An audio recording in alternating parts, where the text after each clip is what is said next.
కాంగ్రెస్ ప్రభుత్వం ఏర్పడి ఏడాది పూర్తి చేసుకున్న సందర్భంగా ప్రజలందరికీ మంత్రి పొన్నం ప్రభాకర్ శుభాకాంక్షలు తెలిపారు।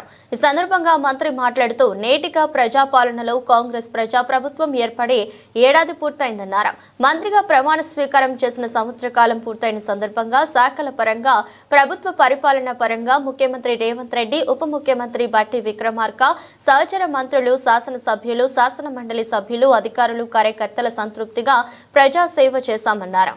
ప్రభుత్వం అనేక చారిత్రాత్మక నిర్ణయాలు తీసుకుందన్నారు।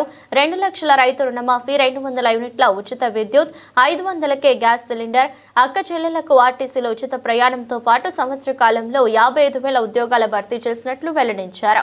విద్యార్థి నాయకుడిగా గురుకులాల్లో 40% కాస్మెటిక్ మరియు డైట్ ఛార్జీలు పెంచామన్నారు। అనేక సంక్షేమ కార్యక్రమాలు చేసిన ప్రభుత్వం భవిష్యత్ 4 ఏళ్లలో ఇచ్చిన హామీలన్నీ అమలు చేస్తామని స్పష్టం చేశారు। ప్రజల ఆకాంక్షలకు అనుగుణంగా పనిచేస్తుందని పేర్కొన్నారు। మొదటి సంవత్సరం పూర్తి చేసుకున్న సందర్భంగా ప్రజలందరికీ శుభాకాంక్షలు తెలిపారు। ప్రజలు మరింత సహకరించాలని విజ్ఞప్తి చేశారు। అయిపోయింది సార్। నేటికి మంత్రిగా ప్రమాణ స్వీకారం చేసి 1 సంవత్సరం అయింది।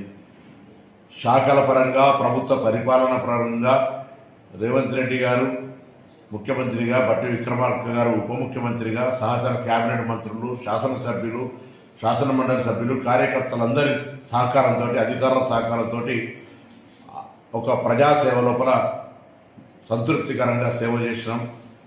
ప్రభుత్వం అనేక చారిత్రాత్మక నిర్ణయాలు తీసుకుంది। ముఖ్యంగా రైతాంగ రుణమాఫీ కావచ్చు, 200 యూనిట్ల ఉచిత విద్యుత్ కావచ్చు, 500 సిలిండర్ కావచ్చు, లేదా తెలంగాణ అక్క చెల్లెలందరికీ ఉచితంగా మహిళలు బస్ ప్రయాణం చేయడం కావచ్చు, ఒక విద్యార్థి నాయకుడిగా గతంలో ఉద్యమించిన హక్కు అయినటువంటి పిల్లల బస్ ఛార్జీలు పెంచడం కావచ్చు, ఈ విధంగా అనేక రకాల సంక్షేమ కార్యక్రమాలు చేసిన ఈ ప్రభుత్వం తప్పకుండా భవిష్యత్తు 4 ఏళ్లలో మేము ఇచ్చిన హామీలన్నీ పూర్తి చేస్తామనే విషయాన్ని తెలియజేస్తూ, ఆ విధంగా ప్రజలంతా ఈ ప్రభుత్వాన్ని ఆశీర్వదించాలని ఈ మొదటి సంవత్సరం పూర్తి చేసుకుంటున్న సందర్భంగానే కోరుతూ అందరికీ నా హృదయపూర్వక నమస్కారాలు తెలియజేస్తాను।